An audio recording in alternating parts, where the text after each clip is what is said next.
चलिए आज की क्लास शुरू करते हैं।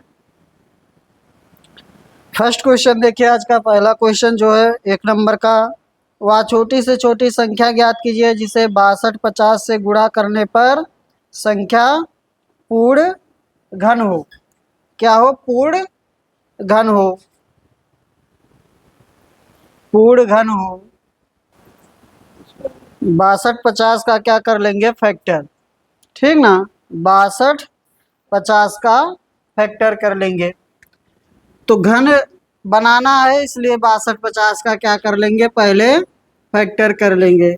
फैक्टर करेंगे तो पहले 2 से काट दें, चाहे 5 से काट दीजिए, जैसी आपकी इच्छा। 2 से काट दें, 2 तिहाई 6, 2 एक कम 2, 2 दूनी 4, 2 पंचे 10, 31 25। फिर 5 से काटिए, 5 36, 5 दूनाई 10, 5 25। फिर 5 से 125, फिर 5 से 25, फिर 5 से 5। यही बनेगा ना?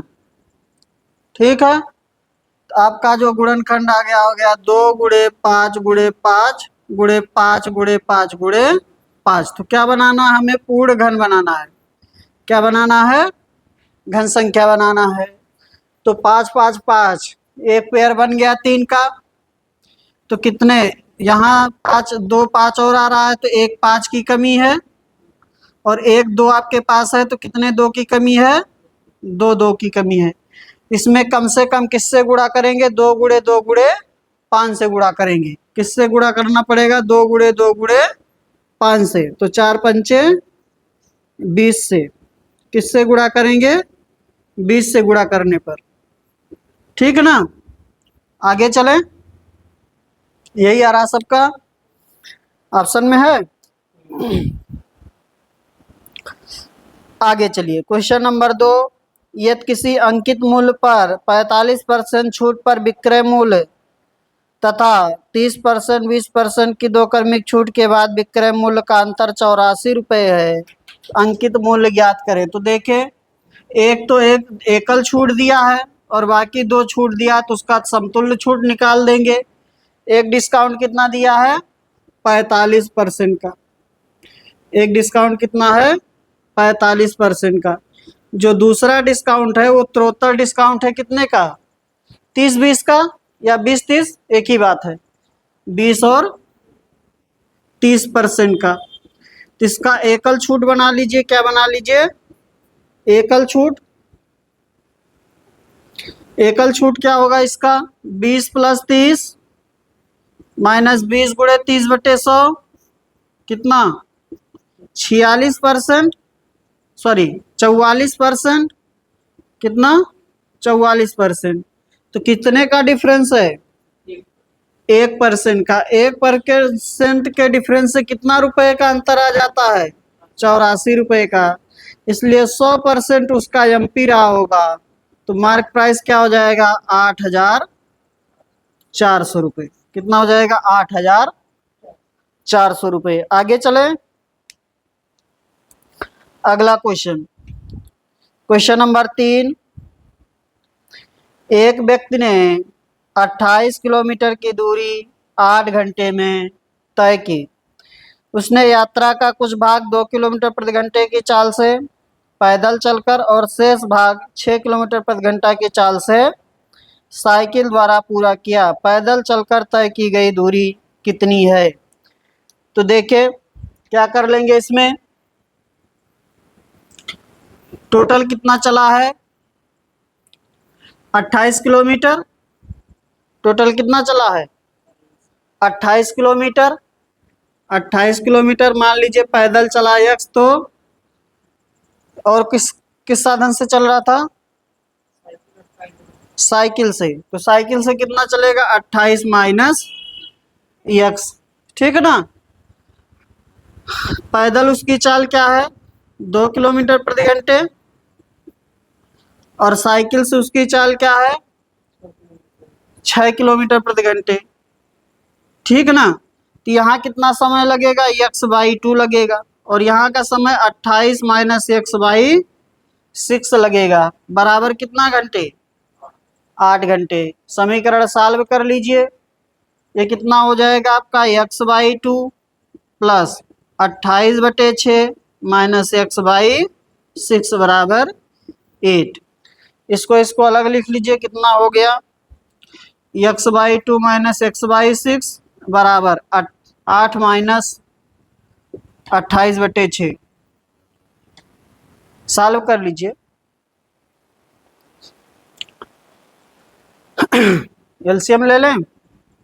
ये हो गया 6, यहाँ आपका हुआ 3x माइनस x बराबर, सीधा गुणा कर लीजिए या पहले काट लीजिए इसको। ये 2 से काटेंगे हो जाएगा 14, ये हो जाएगा 3। 8 त्रिक 24 में से 14 गए 10, 10/3। इसलिए 2x बराबर कितना 20, इसलिए x बराबर 10 किलोमीटर। ठीक ना। साइकिल से पूछा कि पैदल? पैदल पूछा, इसलिए तुम्हें पहले ही माना ना, पैदल को ही x माने। इसमें एलिगेशन भी लग जाएगा।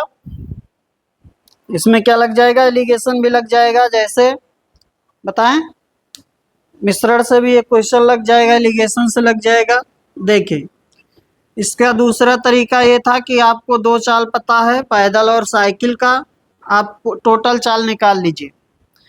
पैदल चल रहा है किससे? 2 किलोमीटर प्रति घंटा से, और साइकिल से 6 किलोमीटर प्रति घंटा। और 28 किलोमीटर चलने में कितना समय लगा उसे? 8 घंटे का।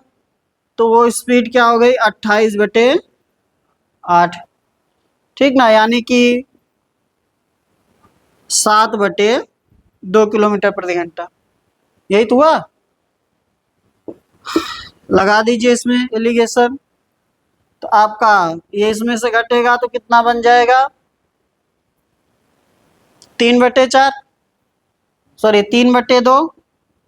और ये घटा तो कितना बन गया? 5/2। कितना बना? 5/2। कितना बना? 5/2। तो ये जो अनुपात है, ये ध्यान दीजिए, ये दूरी का अनुपात नहीं है। किसका अनुपात है? टाइम का अनुपात है। ये किसका अनुपात है? टाइम। किसका? पैदल और साइकिल का। पैदल और साइकिल का। ठीक है ना, समझ पाए बात को? ये टाइम का अनुपात है। तो टोटल कितना टाइम लग रहा था? 8 घंटे। टोटल कितना टाइम था?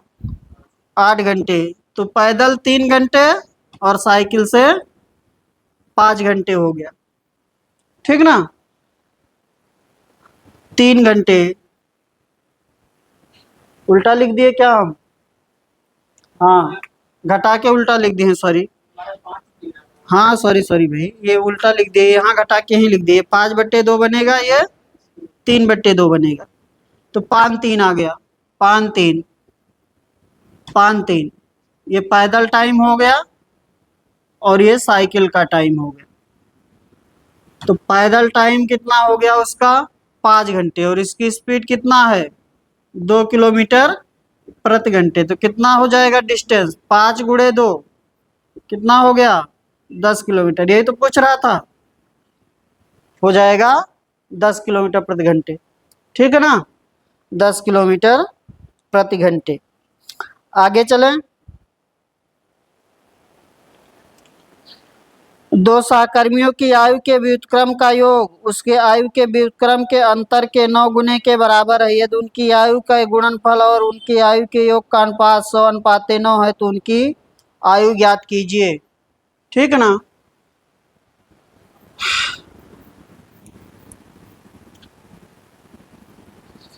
तो ऐसे क्वेश्चन को हमें लग रहा है ज़्यादा आपको जल्दी करना, तो ऑप्शन से कर लीजिए, ज़्यादा सही रहेगा। देखिए क्या कह रहा है। आयु, 2 सहकर्मियों के आयु के व्युत्क्रम का योग और उनके आयु के व्युत्क्रमों के अंतर के 9 गुने के बराबर है। यदि उनकी आयु के गुणनफल और उनके आयु के योग का अनुपात 100:9 है। तो क्या दिया है? 100:9। 100:9 किसका? आयु का गुणनफल और आयु के योग का अनुपात। ऑप्शन में तो आयु दिया होगा ना, ऑप्शन में आयु दिया होगा। तो किस ऑप्शन का अनुपात ये बन रहा है? तो आपका हो जाएगा 20-25 का। किसका? 20-25 का। देखिए 20 गुणे 25 अनुपाते 20 प्लस 25, ये हो गया 20 गुणे 25 और ये हो गया 45। हुआ ना 100 अनुपाते 9। यही एक ऑप्शन है जिससे हो रहा है 100 अनुपाते 9। ठीक है ना, 100 अनुपाते 9। आगे चलें कि बेसिक भी सॉल्व करें? ऑप्शन से कर लेंगे। और देखिए कोई ऑप्शन नहीं हो रहा, ऐसे देखिए आप ऑप्शन काट लेंगे। एक 24-45 है, तो 24-45 यहाँ अगर लिखेंगे 24-45, 24-45 का योग कितना हो जाएगा? 65। हाँ 69। 69 में 9 आ रहा है? नहीं आ रहा है ना, क्योंकि यहाँ पर 9 बन रहा है ना, ये अनुपात क्या बन रहा है? 9। यहाँ पर ये 9 बनना चाहिए, यानी कि उसके योग में जो योग बनेगा उसमें 9 का गुणज आना चाहिए, तो ये हुआ नहीं। 25 4 29, इसमें भी 9 का गुणज नहीं है। 20 और 25 इसी में है, और 15 10 25 इसमें भी नहीं है, इसलिए कौन सा ऑप्शन? C option. आगे चलें, करने की जरूरत नहीं, पूरा करेंगे तब भी हो जाएगा। अगला देखिए क्वेश्चन नंबर 5। 3 कारों की चालों का अनुपात 5 6 10 है। उनमें से प्रत्येक कार द्वारा समान दूरी तय करने के लिए लिए गए समय का अनुपात ज्ञात करें। तो आपका चाल का उल्टा क्या होगा? समय। चाल का उल्टा क्या होगा? समय। तो क्या है? 5 6 10। ये किसका रेशियो है? स्पीड का। हमें क्या बताना है? टाइम का। तो टाइम का स्पीड से उल्टा रिलेशन होगा, तो 1/5 अनुपाते 1/6 अनुपाते 1/10। ठीक है ना, 1/5 1/6 1/10। तो कितना बना आपका?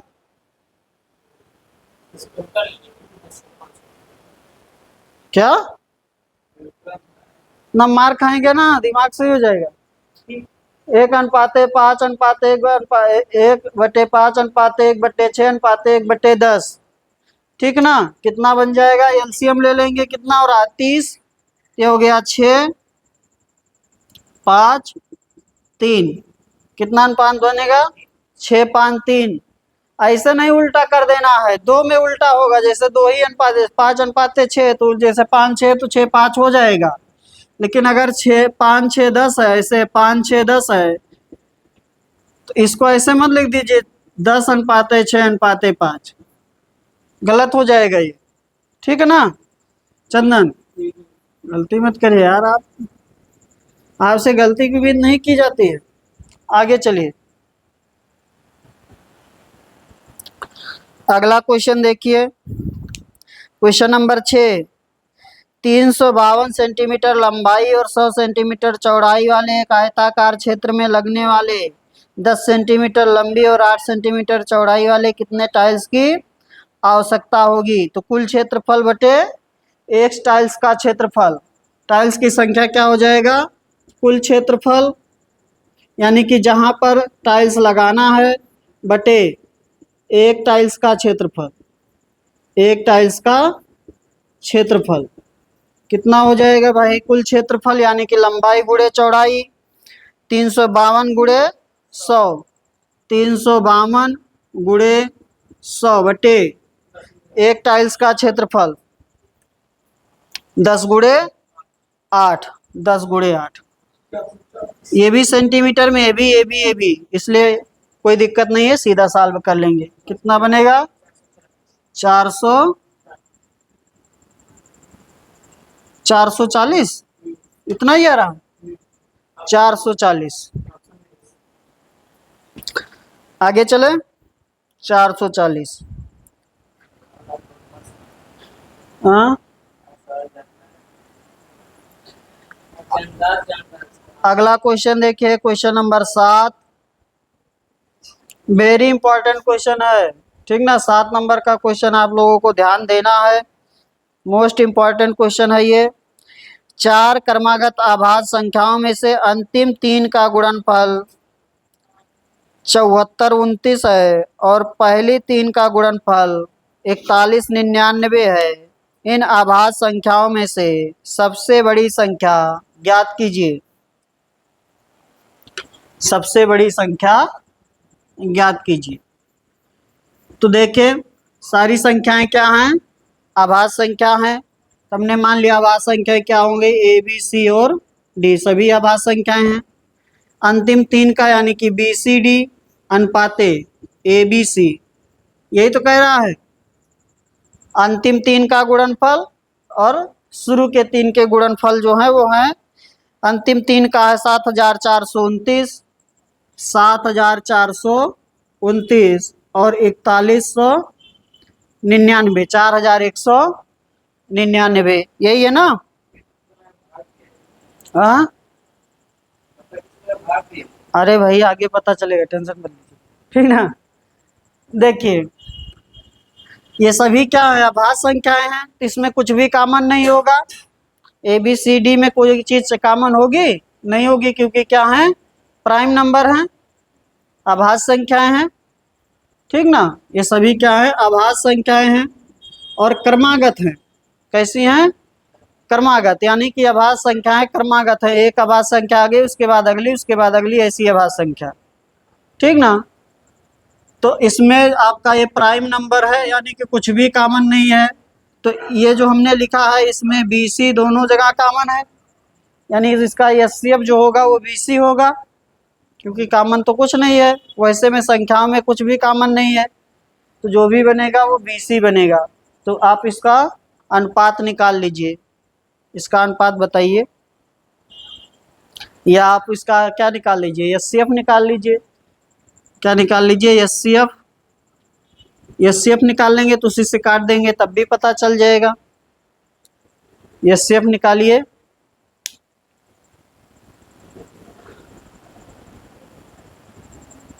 नहीं होगा एचसीएफ, अरे घटा के एचसीएफ निकाल लीजिए। ऐसे 7429 और 4199 घटा लीजिए, 0, ये 12 में से 9 गए 3, 32 30, ठीक ना। 32 30 है तो 32 223 गुणे 10 कर दीजिए। अब 223 का फैक्टर ढूंढ लीजिए। 223 में दो संख्याओं का गुणा है, देख लीजिए 223 में नहीं आया।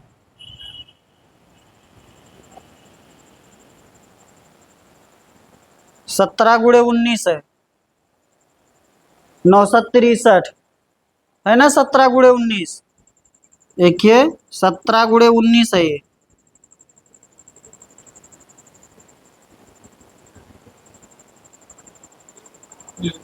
है ना। अरे यार ऐसे पकड़िए, देखिए 223 है तो जो भी आभास संख्या होगी थोड़ा पास पास होगी, तो 223 किसके वर्ग संख्या के पास में है, सॉरी 323।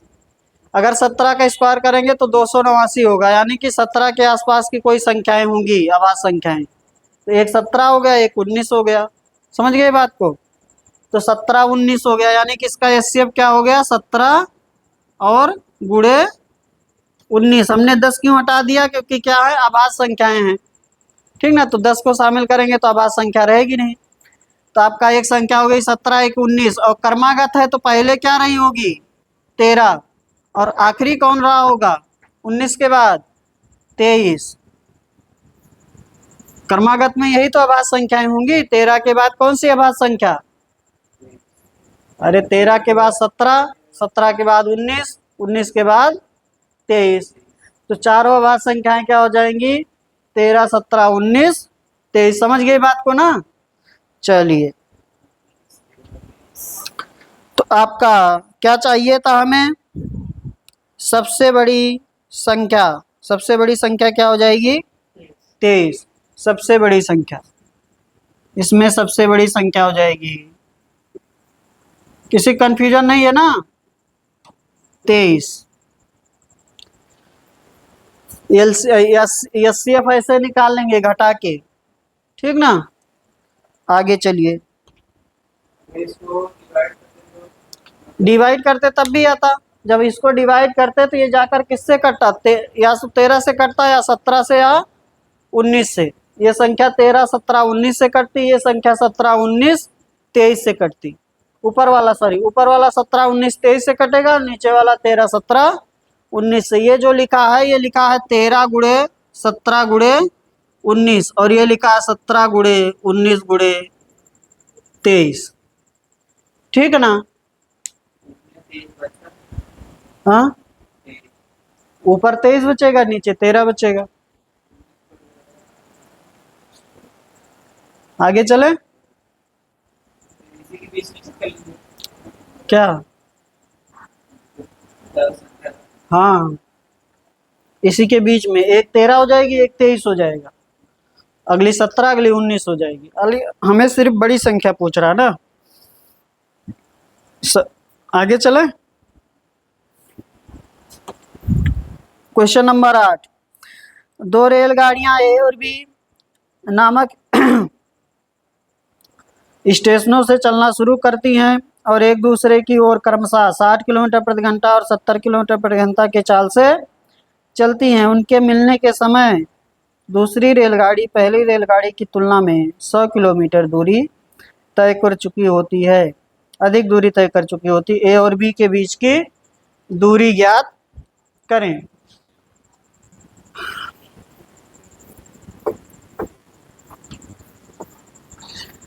तो आपका स्पीड का और डिस्टेंस का सीधा रिलेशन होगा। स्पीड का और डिस्टेंस का क्या होगा? सीधा रिलेशन। एक किससे चल रहा है? 60 से। एक किससे चल रहा है? 70 से। तो स्पीड का रेशियो क्या हो गया? 60 अनुपाते 70 यानी कि 6 अनुपाते 7। इसलिए डिस्टेंस का रेशियो क्या हो जाएगा? डिस्टेंस का रेशियो 7 अनुपाते डिस्टेंस का रेशियो भी क्या होगा? 6 अनुपाते 7 होगा। ठीक ना? और टाइम बराबर है, दोनों समय एक ही समय में चले हुए हैं। तो 6 7 एक का डिफरेंस कितने किलोमीटर का आ जाता है? 100 किलोमीटर का। इसलिए टोटल दूरी 7 6 13 कितना हो जाएगा? 1300 किलोमीटर हो जाएगा। 1300 किलोमीटर हो जाएगा। 1300 किलोमीटर कर लेंगे। आगे चलिए, आंसर हो जाएगा 1300 किलोमीटर। नेक्स्ट चलिए क्वेश्चन नंबर 9। आगे चलें। देखिए 6 और 20 के लघुत्तम समापवर्त और महत्तम समापवर्तक ज्ञात कीजिए। 6 और 20 के लघुत्तम समापवर्त और महत्तम समापवर्तक ज्ञात करिए। तो आसान है, सभी लोग कर लेंगे इसको। 6 20 का एलसीएम, 6 20 का एलसीएम कितना? 60। 6 20 का एलसीएम, 6 20 का एलसीएम हो गया 60 और एचसीएफ क्या हो गया? एचसीएफ हो गया 2। ठीक है ना? आगे चलें। 6 20 का एलसीएम हो जाएगा 60 और एचसीएफ हो जाएगा 2। 60 और 2, डी ऑप्शन। अगला वेरी इंपॉर्टेंट क्वेश्चन है, 10 नंबर का, मोस्ट इंपॉर्टेंट। बताएंगे, चंदन बताइए। किसी त्रिभुज की तीनों माध्यिकाओं की लंबाइयां 3 किलोमीटर 6 किलोमीटर और 3 सेंटीमीटर 6 सेंटीमीटर और 5 सेंटीमीटर हैं। त्रिभुज का क्षेत्रफल ज्ञात कीजिए। त्रिभुज का क्षेत्रफल ज्ञात कीजिए।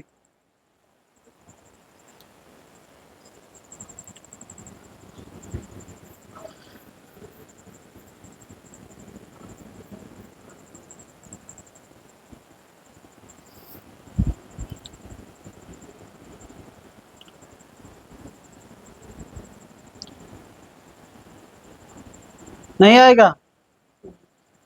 पहले आप ये निकाल लीजिए, इन माध्यिकाओं से बने त्रिभुज का क्षेत्रफल। त्रिभुज का क्षेत्रफल होता है माध्यिकाओं से बने त्रिभुज के क्षेत्रफल का 4/3 गुना। नहीं समझे? त्रिभुज का क्षेत्रफल होगा 4/3 माध्यिकाओं से बने त्रिभुज का क्षेत्रफल। सॉल्व कर लीजिए। त्रिभुज का क्षेत्रफल जो होगा, त्रिभुज का क्षेत्रफल, त्रिभुज का क्षेत्रफल वह होगा 4/3 माध्यिकाओं से बने, माध्यिकाओं से बने त्रिभुज का क्षेत्रफल।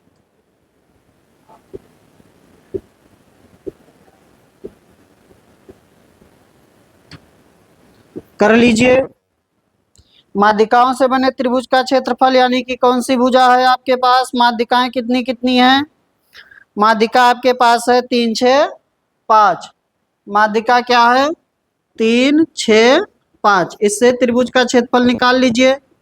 इससे त्रिभुज का क्षेत्रफल कैसे निकालेंगे? S S minus A, S minus B, S minus C, क्योंकि ये क्या है? विषमबाहु त्रिभुज है। ठीक है ना? तो इसका पहले यस निकालिए। यस क्या होगा? 3 + 6 + 5/2। अर्ध परिमाप निकालेंगे a + b + c बाई 2। तो कितना हुआ? 7। 7 हो गया। सॉल्व कर लीजिए। √7 गुणे 4 गुणे 1 गुणे 2 कितना आया? √56 या कॉमन कर लीजिए 2। 56 में दिया आंसर, √56। ठीक ना? √56 हो गया। तो आपका क्षेत्रफल हो जाएगा, ये तो हुआ माध्यिका से बने त्रिभुज का क्षेत्रफल, इसलिए त्रिभुज का क्षेत्रफल क्या हो जाएगा? 4/3 माध्यिका से बने त्रिभुज का क्षेत्रफल कितना हो गया? 4/3 √56। आगे चले। अभी पढ़ाए हुए हैं यार, कुछ दिन पहले भूल जाते हैं आप लोग, बताए तो थे क्लास में।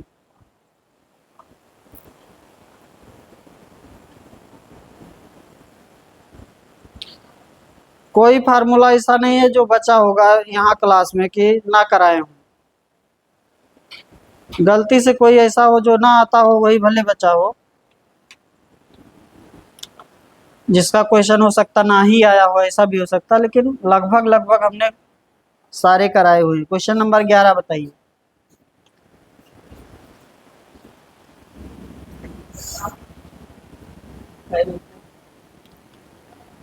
हाँ, π/4।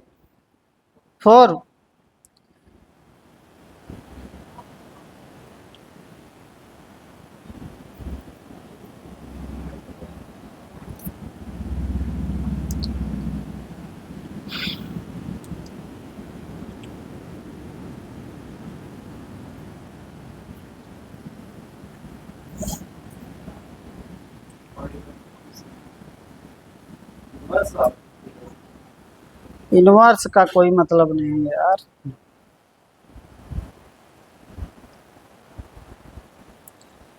कितना आया? π/4। मुख्य मान पूछ रहा है। ठीक है, सही बता रहे हैं। 1/√3 किसका होगा? 45 डिग्री का होगा साइन में, और मुख्य मान ही पूछ रहा है तो यही होगा, 45 ही होगा। ठीक ना? साइन इनवर्स 1/√2 किस पर होगा? 1/√2 π/4 पर होगा। किस पर होगा? π/4 पर होगा। प्रिंसिपल वैल्यू पूछ रहा है, प्रिंसिपल वैल्यू यही होगा आपका। ठीक है ना? आगे चले। इस जरूरी थोड़ी 1/√2 सिर्फ π/4 का मान होगा, और भी मान होंगे। ठीक है ना? सेकेंड कोऑर्डिनेट में जाएंगे, वहां पर भी π/2 1/√2 होगा, वहां पर भी π/4 का π/4 नहीं 1/√2 वहां पर भी होगा। किसका हो जाएगा? वहां पर 90 + π/4 का हो जाएगा। आगे चलें। 135 डिग्री का होगा। अगला जी क्वेश्चन नंबर 12। और भी बहुत सारे मान मिलेंगे प्रिंसिपल वैल्यू, लेकिन यही π/4 होगा। बहुत सारे मान ऐसे घूमते जाएंगे और बार बार मिलता जाएगा मान। ठीक है ना? आगे चलिए। क्वेश्चन नंबर देखिए 12। 40 बच्चों पर किए गए एक सर्वेक्षण में पाया गया कि 25% बच्चों ने फुटबॉल खेलना पसंद किया। कितने बच्चों ने फुटबॉल खेलना पसंद नहीं किया? तो 25% पसंद कर रहे हैं, यानी कि 75% नहीं कर रहे हैं। 25% पसंद कर रहे हैं, इसका मतलब 1/4 पसंद कर रहे हैं, यानी कि पसंद कितना नहीं कर रहे हैं, 3/4। किस में से? 40 में से ना। 40 का 3/4, 40 का 3/4 हो जाएंगे। नापसंद करने वाले कितने हो जाएंगे? 10। कितने हो जाएंगे? सॉरी 30। कितने हो जाएंगे? 30। नापसंद करने वाले हो जाएंगे 30। आगे चले। अगला लिखा है, जब 0.434343 डॉट डॉट डॉट को भिन्न के रूप में परिवर्तित किया जाता है तो प्राप्त परिणाम इनमें से किसके बराबर है? तो देखिए इधर मैं लिख दे रहा हूँ 0.434343 ऐसे चल रहा है, यानी कि बार वाली संख्या है 0.43 पे बार, यानी कि हो जाएगा 43/99। जिस पर बार लगा है जितने अंकों पर, उसके लिए नीचे 9 आएगा। 4 3 2 अंकों पर बार लगा इसलिए 2 बार 9 आएगा। आगे चले। 14 नंबर। हाँ,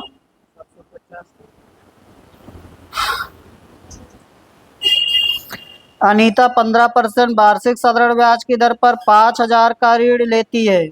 5,000 का ऋण लेती है। 1 वर्ष के समाप्ति पर उसे ब्याज के रूप में कितनी राशि का भुगतान करना पड़ेगा? तो आसान है। 15×5 = 75, 750 रुपये का। 5,000 का 15%, 1 साल का ब्याज पूछ रहा है। 5,000 का 15% ब्याज कितना हुआ? 750 रुपये हुआ। आगे चलें। तो आसान है ना ये। अगला देखिए, एक समबाहु त्रिभुज का परिमाप 36√3 सेंटीमीटर है। इसकी ऊंचाई ज्ञात कीजिए। समबाहु त्रिभुज का परिमाप 3a। समबाहु त्रिभुज का परिमाप क्या होगा? 3a होगा। 3a कितना दिया है? कितना दे रखा है बोलेंगे? 36√3। 36√3, इसलिए a बराबर 12√3। हाइट चाहिए, हाइट होता है √3/2a। समबाहु त्रिभुज की ऊंचाई क्या होगा? √3/2a। रख लीजिए। इसमें कितना हो जाएगा? √3/2 गुणे 12√3। तो आपका हो गया 6×6 = 18। ठीक ना। ये 2 से काटेंगे 6 हो जाएगा, 6 हो गया। 3√3 3 हो जाएगा, 3 × 6 = 18 हो जाएगा। तो आपसे चाहे ऊंचाई पूछे चाहे क्या पूछे, माध्यिका। आपसे चाहे ऊंचाई पूछे चाहे माध्यिका पूछे, दोनों एक ही है। ठीक है ना। या शीर्ष से, या आपसे हाइट पूछे या माध्यिका पूछे, दोनों एक ही होगा। तो समबाहु त्रिभुज में थोड़ी चीजें लिख देते हैं। देखें, समबाहु त्रिभुज में मिटा दे रहे हैं यहाँ पर। समबाहु त्रिभुज में क्षेत्रफल क्या होगा? समबाहु त्रिभुज का √3/4 a²। परिमाप अभी आपने लिखा ही, परिमाप क्या होगा?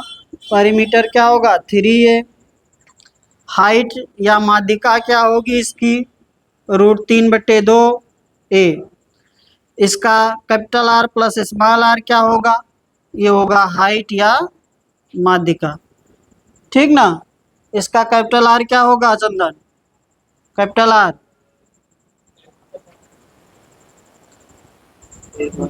मार खाएंगे। कितना होगा? परिवृत्त की त्रिज्या कितना? a/√2। Small r a/√2। ठीक ना। a/√2। आगे चलें। आगे आ जाइए।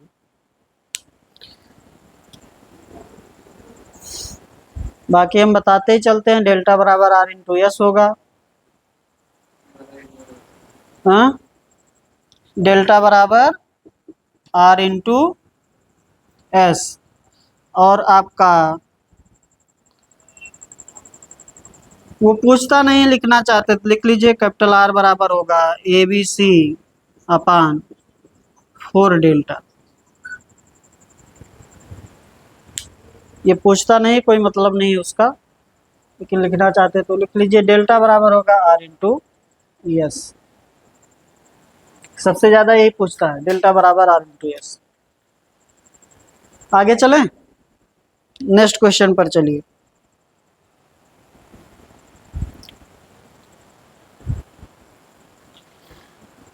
नेक्स्ट क्वेश्चन आपका है, एक त्रिभुज की दो भुजाओं की लंबाई क्रमशः 7 सेंटीमीटर और 8 सेंटीमीटर है और इन दोनों भुजाओं के बीच का कोण 60 डिग्री है।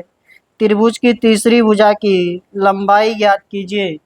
त्रिभुज की तीसरी भुजा की लंबाई ज्ञात कीजिए।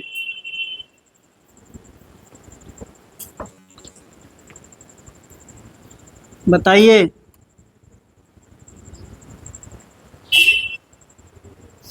पहले क्षेत्रफल बता दीजिए। अगर क्षेत्रफल पूछा होता तो क्या होता आपसे? इसी क्वेश्चन में जो लास्ट में भुजा पूछ लिया, क्षेत्रफल पूछता तो क्या होता? बताइए चंदन।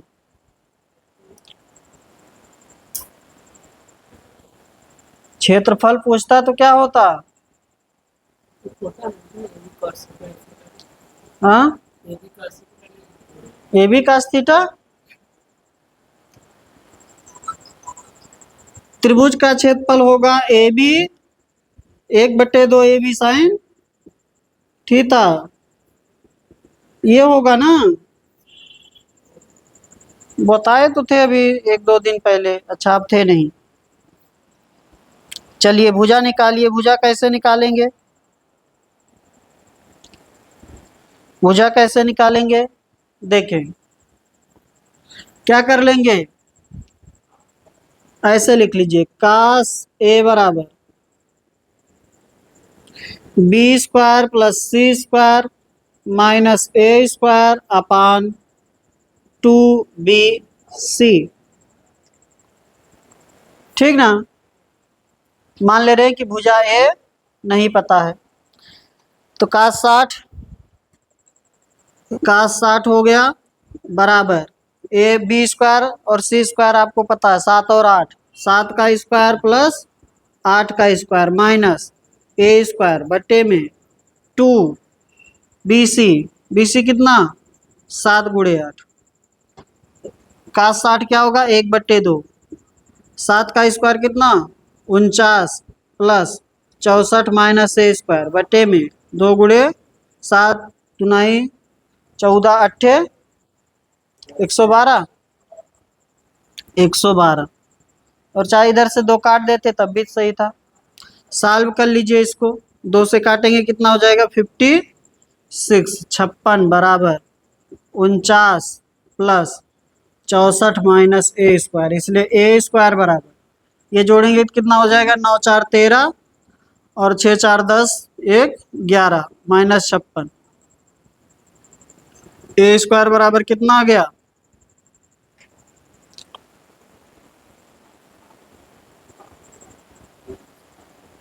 49 ना, 49, इसलिए ए बराबर 7।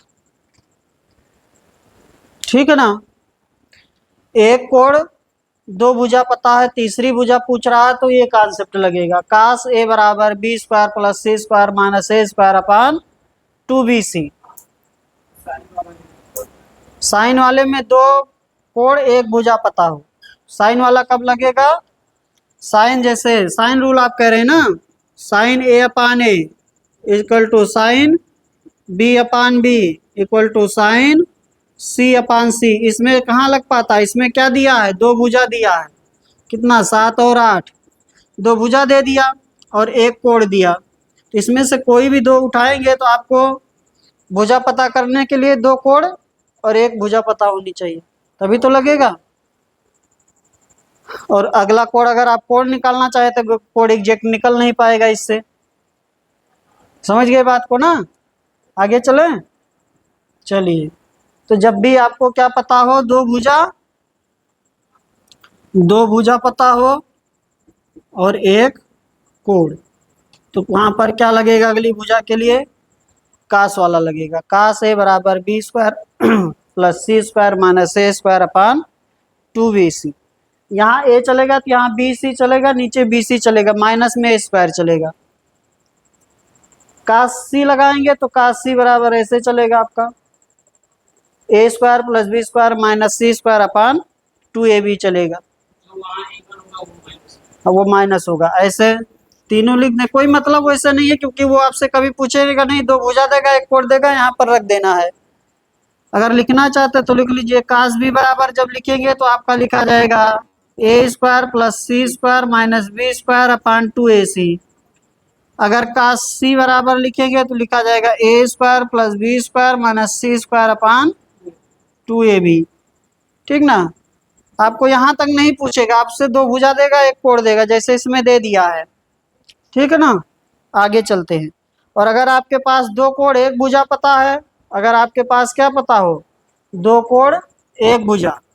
अगर आपके पास आपको पता हो दो कोण और एक भुजा, और अगली भुजा पूछ रहा है, तो क्या लगाएंगे? साइन रूल लगा देंगे।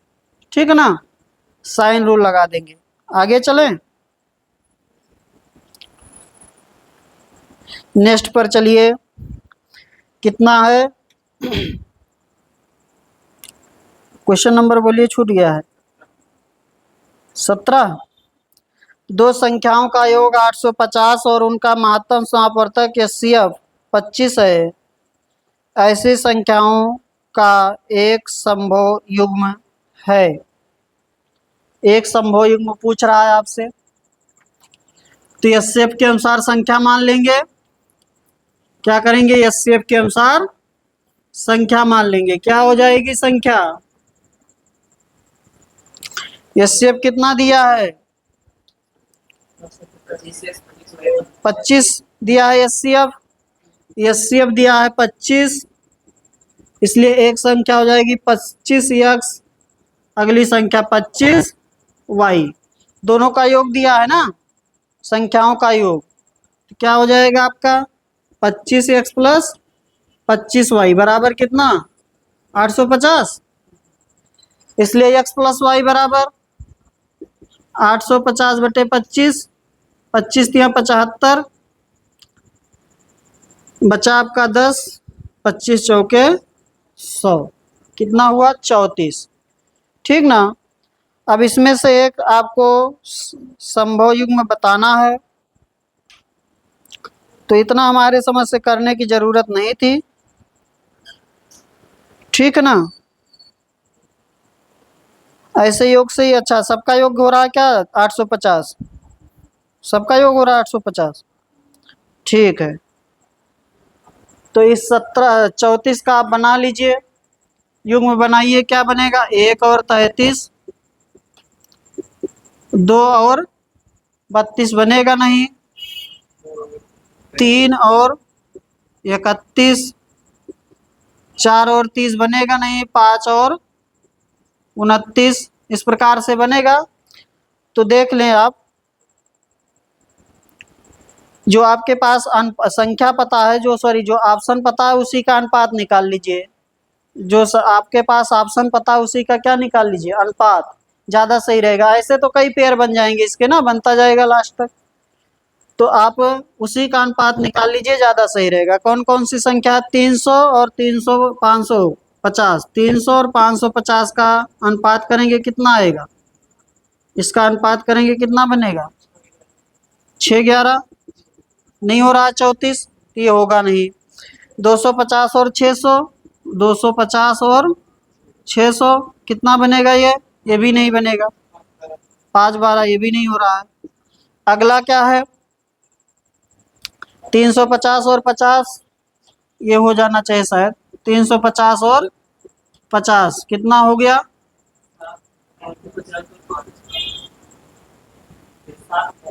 7 10, ये भी नहीं हो रहा।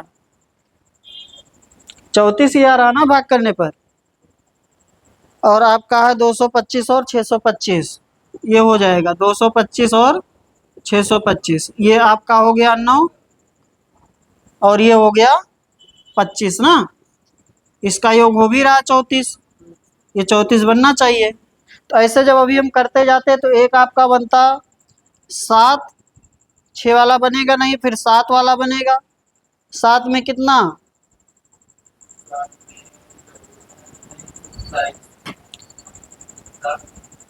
27। और अगला आपका बनता 9 और 25। तो ये वाला पेयर हमें दिया है, ठीक है ना। आगे चलिए। हाँ ऑप्शन से यहाँ तक कर लेंगे, यहाँ तक, उसके बाद ऑप्शन से कर लेंगे 34 के बाद। अगला आ जाइए। दो संख्या इस प्रकार है कि छोटी संख्या में 5 जोड़ने पर बड़ी संख्या प्राप्त होती है। ये दोनों संख्याओं का योग 19 है, तो दोनों संख्याओं का गुणनफल ज्ञात कीजिए। नहीं होगा। दो संख्याएं ऐसी हैं कि छोटी संख्या में 5 जोड़ने पर बड़ी संख्या मिल जाता है। तो एक संख्या x हो गया, अगली x+5 हो गई, यही तो कहना चाह रहा है। एक संख्या x हो गया, अगला x+5 हो गया। जब छोटी संख्या में 5 जोड़ देते हैं तो बड़ी संख्या मिल जाती है, ठीक है ना। इसका योग दे रखा है, तो x + x+5 बराबर कितना, 19। इसलिए 2x+5 यानी कि 2x बराबर कितना, 14। x बराबर कितना, 7। तो एक संख्या है 7, अगली संख्या क्या है, x+5 कितना है, 12। 12 सते 84। क्या चाहिए था हमें, गुणनफल चाहिए था। हमें क्या चाहिए था, गुणनफल चाहिए था। आगे चलें, नेक्स्ट पर चलिए।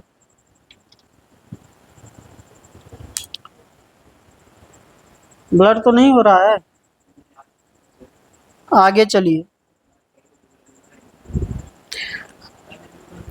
अगला क्वेश्चन देखिए। एक घनाभकार कक्ष के आंतरिक माप 12.84 मीटर है, जिसकी ऊंचाई 4 मीटर है। कमरे की छत सहित सभी चारों दीवारों का पुताई का कुल खर्च ज्ञात कीजिए। पुताई का खर्च 5 रुपये प्रति मीटर स्क्वायर है।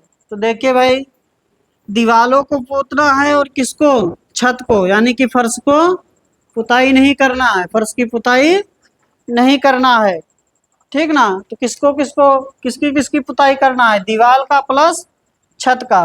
तो आप एलबी को, जैसे अगर हमें पूरा फर्श को भी करना है तो किसको, किसका पुताई करेंगे, आप पुताई करेंगे 2LB + BH + HL का करेंगे। लेकिन हमें फर्श का करना नहीं है, तो एक LB इसमें नहीं आना चाहिए था। तो हमें जो पुताई करना है वो करना है छत प्लस दीवार, यानी कि LB + 2HL + B की पुताई करना है, ठीक है ना, छत और दीवार को।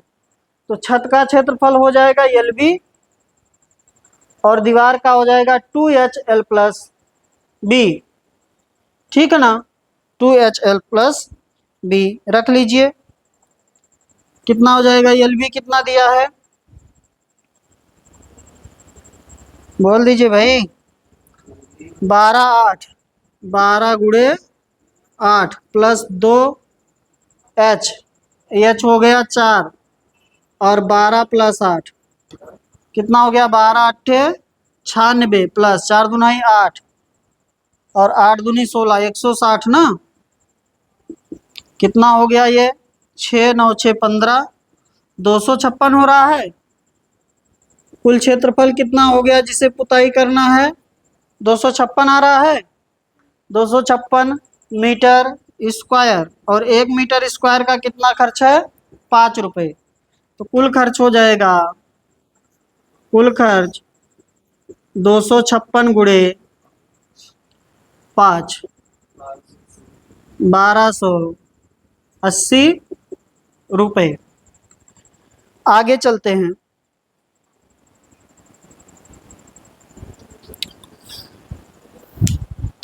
अगला बताइए 20। सलीम ने एक वस्तु 784 में खरीदी जिसके मूल्य में 12% GST शामिल था। GST जोड़े जाने से पहले वस्तु का मूल्य ज्ञात कीजिए। तो भाई 12% GST के साथ, यानी कि 100% मूल्य हो गया और 12% GST, कुल कितना हो गया, 112%, कुल कितना हो गया? 100% मूल हो गया और प्लस 12% जीएसटी। ये मूल्य हो गया उसका और ये हो गया उसका जीएसटी, ठीक ना। तो कुल कितना हो गया? 112% दिया वो। इसके लिए कितना रुपया दिया? 112% के लिए 784 रुपये। इसलिए 100% बताना है, जीएसटी हटाकर 784/112 गुणे 100 कितना बनेगा बताइए?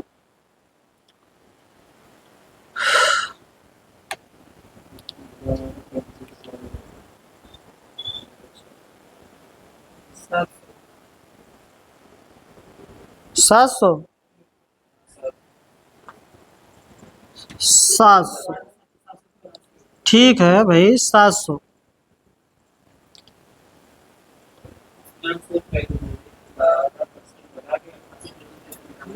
ये क्या हुआ? जैसे 100% टोटल है, हाँ, उसी 100% में जीएसटी भी, नहीं नहीं, जीएसटी अलग से। तो हम 1288 ना ना, 88 नहीं भाई, 88 नहीं। आगे चलिए।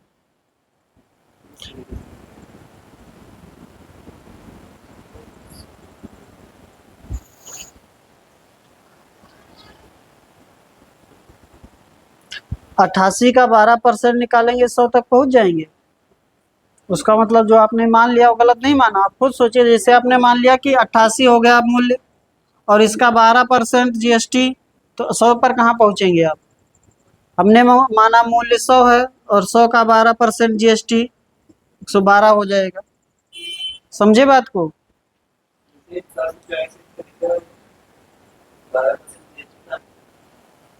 784 में 12% जीएसटी के साथ है, तो मूल्य पर 12% जीएसटी होगा ना। आप कुछ भी मूल्य मान लीजिए, जो आप कहिए वो मान लेंगे, 60 70 80 90 100 जो भी कहिए। हमने 60 मान लिया, मूल्य क्या है? 60 है।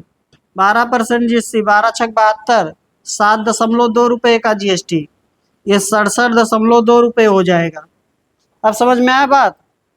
आगे चलिए। अगला लिखा है, यदि a की पावर 1/3 इक्वल टू 6 है तो a स्क्वायर माइनस 36 a का मान। तो पहले a निकाल लीजिए आप। पहले क्या निकाल लीजिए? a निकाल लीजिए। a की पावर 1/3 कितना है? 6 है। a की पावर 1/3, a की पावर 1/3 इक्वल टू 6, इसलिए a दोनों तरफ का क्या कर दीजिए? क्यूब कर दीजिए। इसलिए a बराबर क्या हो जाएगा? 6 का क्यूब। कितना हुआ? 216। ए बराबर कितना हो गया? 216। क्या निकालना हमें? हमें निकालना ए स्क्वायर माइनस 36 है। ए स्क्वायर माइनस 36 ए कामन ले लीजिए। ए कामन हो गया, ए माइनस 36 यानी कि 216 इंटू 216 माइनस 36 कितना हो गया? 216 गुणे 180, ठीक है ना। 216 गुणे 180 कितना आया? 38,880। ठीक है, 38,880, 38,880। आगे चलें। यहाँ तो एक क्या? अरे भाई, इधर क्यूब किए, देखिए इधर क्यूब किए। a की पावर 1/3 का क्यूब इक्वल टू 6 का क्यूब। यहाँ हुआ तो ये पावर का आपस में क्या हो गया? गुणा हो गया, 3 से 3 कैंसिल हो गया। इधर 6 का क्यूब हो गया, 216 हो गया। ये a का क्यूब रूट है 6, a का क्यूब रूट कितना है? 6 है, इसलिए a क्या हो जाएगा? 6 का क्यूब हो जाएगा। नहीं तो ऐसे देखिए, इतना करने की जरूरत थोड़ी है। a की पावर 1/3 इक्वल टू 6 है, यहाँ से क्यूब रूट हटाएंगे तो इधर पावर 3 लग जाएगा। इतना ही मुझे कराना था, लेकिन आप और डिस्क्राइब कराने लगे। आगे चलें। नेक्स्ट देखिए,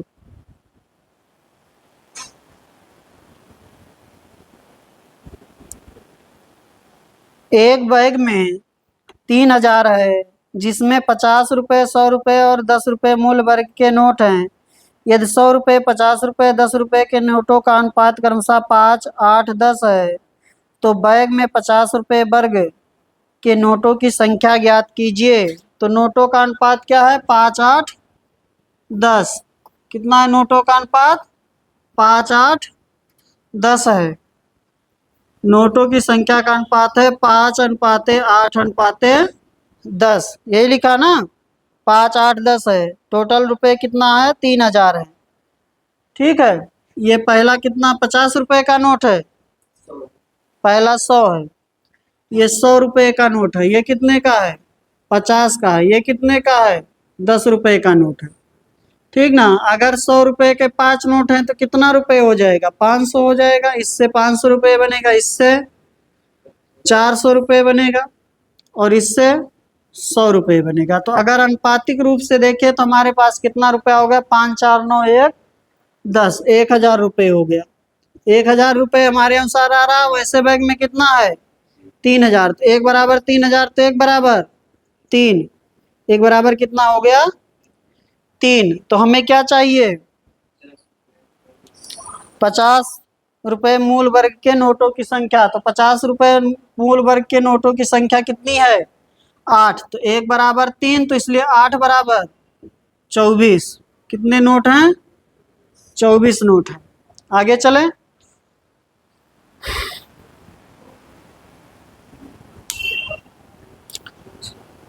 नेक्स्ट क्वेश्चन देखिए, 4 अंकों की वह बड़ी से बड़ी संख्या ज्ञात कीजिए जो 66 से पूर्णतः विभाज्य है। जो 66 से पूर्णतः विभाज्य है।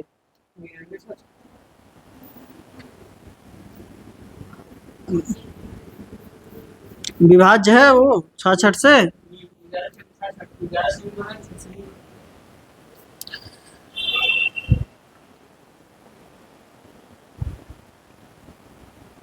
11 कहाँ विभाज्य हो रहा है 66 से? 11 छक्के 66, 66 को तोड़ रहे हैं। देखिए 11, 9 में से 6 हो गया 3, 9 99, 66, 11 और 6 दोनों से विभाज्य है। और 6 से भी देख रहे हैं तो 6 कट जा रहा है, हो जा रहा है।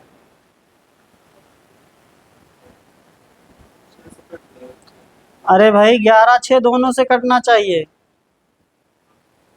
11 6 2 से 11 और 6 से। हाँ 11 6 से तो कट ही रहा है। एक बार 11 से काटने के बाद जो बचा उसे 6 से काटिए। एक बार 11 से भाग देने के बाद जो बचा वो 6 से कट रहा है, तब तो कटेगा।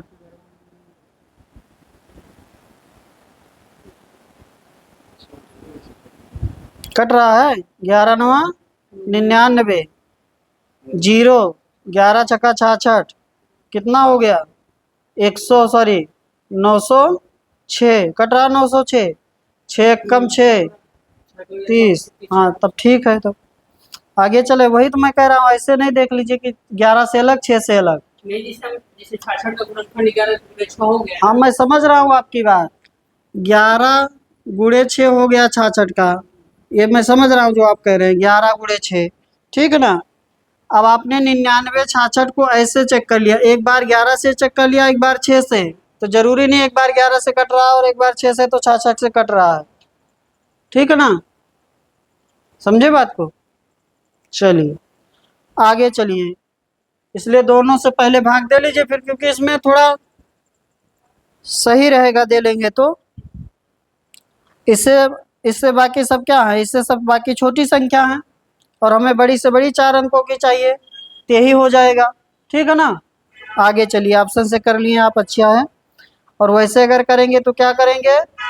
4 अंकों की सबसे बड़ी संख्या लिखेंगे 9,999। उसको किससे भाग करेंगे? 66 से। जो शेष फल बचेगा उसको क्या कर देंगे? माइनस कर देंगे, घटा देंगे। आगे चले। चलिए अगला क्वेश्चन है, यह 4% चीनी युक्त 8 लीटर विलयन को उबालने पर 2 लीटर पानी वाष्पित हो जाता है, तो शेष विलयन में चीनी का प्रतिशत ज्ञात कीजिए। तो शेष विलयन में चीनी का प्रतिशत ज्ञात कीजिए। टोटल कितना है? 8 लीटर है, इसमें चीनी कितना है? 4%। तो चीनी कितना हो गया? 8 चौक 32.32 लीटर, यही तो हुआ। 8 लीटर में 4% चीनी है, तो कितना हुआ चीनी की मात्रा? 8 चौक 32.32। अब इसमें से 2 लीटर वाष्पित हो गया पानी, 2 लीटर आपने वाष्पित किया तो कितना बचा? 6 लीटर। लेकिन चीनी की मात्रा क्या रहेगी? सेम रहेगी। तो 0.32 जो है वह 6 पर प्रतिशत निकाल लीजिए, कितना बनेगा? शेष जो विलयन है उसमें चीनी की मात्रा का प्रतिशत इतना हो जाएगा, ठीक ना? अगर ऐसे कोई प्रारंभ में चीनी की मात्रा बराबर वही वही तो मैं भी कर रहा हूँ भाई, वही कर रहा हूँ। आप कह रहे हैं कि 8 में 4%, तो 8 का 4% चीनी बराबर 6 का x% चीनी, ये तो कह रहे हैं। एक ही बात है। ये कह रहे हैं 8 लीटर था, उसमें 4% चीनी, तो आपको जब वाष्पित करेंगे तो चीनी तो उड़ेगा नहीं। अब इसमें से 2 लीटर पानी उड़ गया तो मात्रा कितनी बची? 6 लीटर। इसमें चीनी का प्रतिशत क्या हो गया? x हो गया। चाहे ऐसे कर लीजिए, 8 चौक 32/6, ये हो गया चीनी का प्रतिशत। दोनों तरफ प्रतिशत था, हमने हटा दिया, हो जाएगा। कंफ्यूजन तो नहीं है ना? 16/3 हो गया। कितना हो गया? 16/3। हमने यहाँ समझाने के लिए लिखा कि 8 लीटर है, उसमें 4% चीनी है, तो कितना होगा चीनी की मात्रा? 0.32, ठीक ना? इसमें से 2 लीटर निकल गया तो बचा कितना? 6 लीटर। 6 लीटर टोटल विलयन बचा हुआ है, तो जो अब विलयन है उसमें चीनी की मात्रा कितना है? 0.32 है, और 6 पर उसका प्रतिशत निकालना है। तो 0.32/6 गुणे 100 करेंगे तो यही तो बनेगा लास्ट में। और चाहे ऐसे कर लीजिए, 8 में 4% चीनी है और 2 लीटर पानी वाष्पित हो गया, बचा 6, 6 में x% हो गया। दोनों जगह चीनी की मात्रा क्या कर दिए?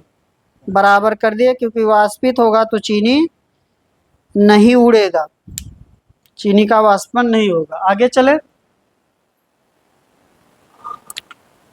कह रहे हैं कि अगला क्वेश्चन में 10,000 की एक धनराशि 15% वार्षिक साधारण ब्याज की दर पर 2 वर्ष के लिए उधार ली जाती है। 2 वर्ष पश्चात इसे चुकाने के लिए भुगतान की जाने वाली राशि क्या है? तो 15% की दर से 2 वर्ष में कितना? 30% वापस करना पड़ेगा। 15% की दर से आपने 10,000 तो ले लिया, 10,000 रुपये आपने लिया, 15% की दर से कितने वर्ष बाद वापस कर रहे हैं? 2 वर्ष बाद। तो कितना प्रतिशत आपको देना पड़ेगा?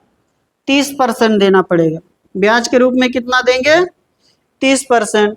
तो 10,000 का 30%, 3,000 ये और 10,000 पहले का, 13,000 वापस करना पड़ेगा। कितना वापस करेंगे? 13,000, ठीक ना? आगे चले। या 130% वापस करेंगे, चाहे ऐसे कहिए 130% वापस करेंगे, तो 10,000 का 130% होगा 13,000। आगे चले।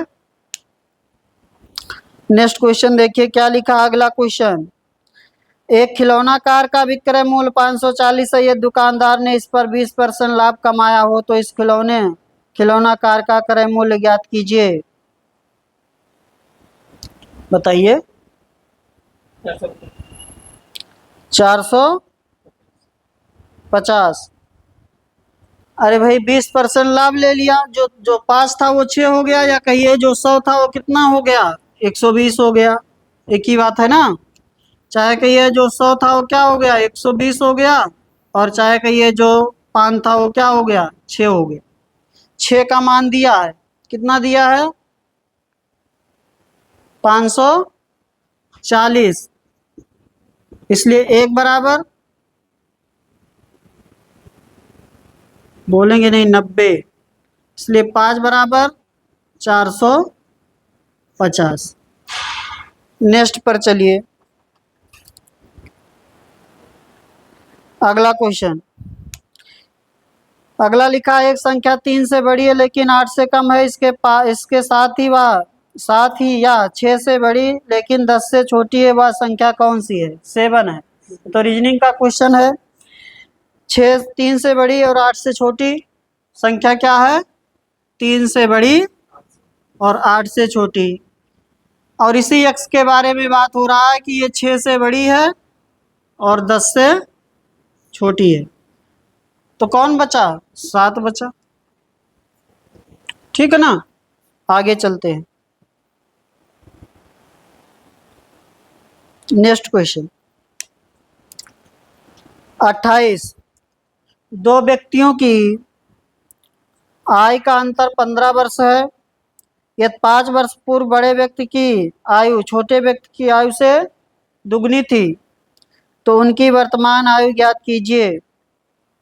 तो उनकी वर्तमान आयु ज्ञात कीजिए। बताइए, एक x का है तो एक x प्लस 15 का है, या एक x का है तो एक x माइनस 15 का है, जैसा भी आप मानना चाहें। ठीक ना, कह रहा है कि दो व्यक्तियों की आयु का अंतर कितना है? 15 वर्ष है। तो एक x का है तो एक x प्लस 15 का है, या एक x का है तो एक x माइनस 15 का है। हमने मान लिया एक x का है तो एक x प्लस 15 का है। पर 5 वर्ष पूर्व, 5 वर्ष पहले जाएंगे तो क्या हो जाएगा? ये कितने का हो जाएगा? 5 वर्ष पहले x माइनस 5, ये 5 वर्ष पहले कितने का रहा होगा? x minus 10, sorry x plus 10, x plus 10। कह रहा है कि बड़े व्यक्ति की आयु छोटे व्यक्ति की आयु की दुगनी है, यानी कि ये बड़ा व्यक्ति है तो x माइनस 5 का 2 गुना, छोटे व्यक्ति का 2 गुना बड़े व्यक्ति के आयु के बराबर। तो हो गया 2x माइनस 10 बराबर x प्लस 10, इसलिए x इक्वल टू 20। क्या चाहिए था, बड़े का कि छोटे का? तो उनकी वर्तमान आयु ज्ञात कीजिए। वर्तमान आयु तो यही है, एक 20 का है, एक कितने का है? 35 का है। एक 20 का है और एक कितने का है? 35 का है। यहाँ रख देंगे तो यही तो बनेगा। एक 20 का है, एक कितने का है? 35 का है। तो 35 20, आगे चलें। अरे यार, एक 20 हो गया, x बराबर 20, ये 20 हो गया, x प्लस 15, 20 प्लस 15 कितना हुआ? 35। वर्तमान में ही तो चल रहे थे ये 5 वर्ष पूर्व का है। कहाँ है वर्तमान में? ये x, ये वर्तमान की स्थिति नहीं है, ये यही तो वर्तमान की स्थिति है, तो 5 वर्ष पूर्व का है। x को हमने थोड़ी 5 वर्ष पूर्व माना है। आगे चलिए, एक ऐसा पाइथागोरियन ट्रिपलेट लिखें जिसका सबसे छोटा सदस्य 8 है। 8, 15, 17। आगे चले, 8, 15, 17, 20, 21 कितना? 20, 21, 29। चलिए 30 नंबर, एक उस दिन आया था, कितना था वो? याद है किसी को? चलिए, दिमाग से उतर गया है। अगला जी 30 नंबर, यदि काट, हालांकि निकालने का आपको बता ही दिए हैं, आएगा तो निकाल लेंगे। आप लगभग में देखिए, उसी से मिला लीजिए। ठीक है ना, आइए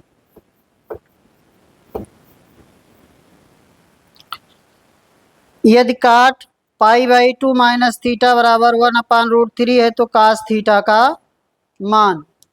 तो काट π/2 माइनस थीटा इक्वल टू क्या है? 1/√3, 1/√3। ठीक है ना, तो सॉल्व कर लीजिए। π/2 माइनस थीटा, 90 माइनस थीटा काट का टेन थीटा, काट 90 माइनस थीटा टेन थीटा, 1/√3 किस पर होगा?